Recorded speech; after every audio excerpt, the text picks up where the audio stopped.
Hi all, welcome to this video. I'll be talking about my thoughts on the cognitive function of subjective thinking.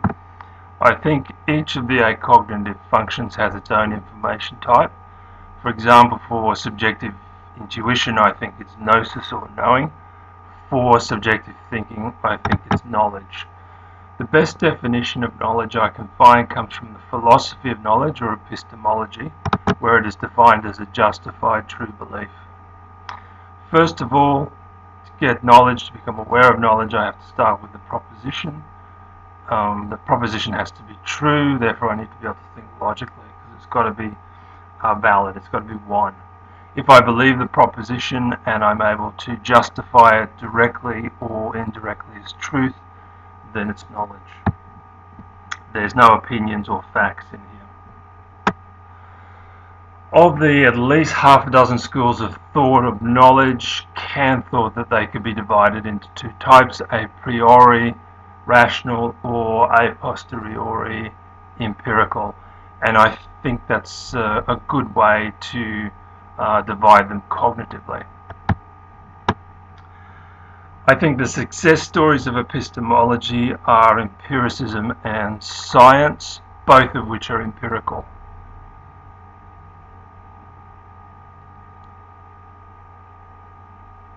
Science, I would say, is more of a process, whereas empiricism is more of a practice. In a practice, the best mark you can get is an F, because it means the lesson started.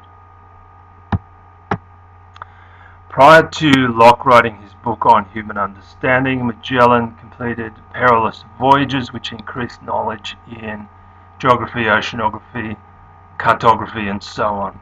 So empiricism has been around before Locke.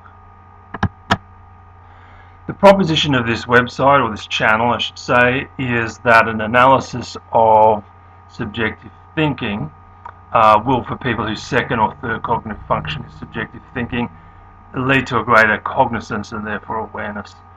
If you think that proposition is true and you believe it, if you directly justify it as truth, then that mind map there is an example of knowledge.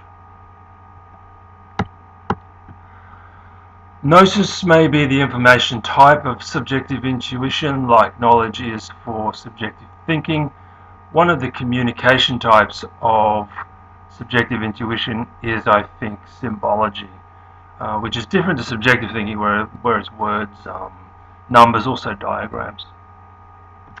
I mention this because I'm going to digress into my ideas on the last scenes from the movie 2001: A Space Odyssey. After a perilous experience, an astronaut stands before a doorway. He's wearing a red spacesuit, like a red pill. He's looking into a room that's lab-like, that's kind of harsh. He's solitary and it's enlightened. I know these images symbolize empirical knowledge, out of which come the technologies.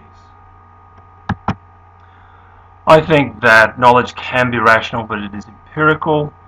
At the very least, that's the type of knowledge I'm interested in particular, the type of knowledge called empiricism.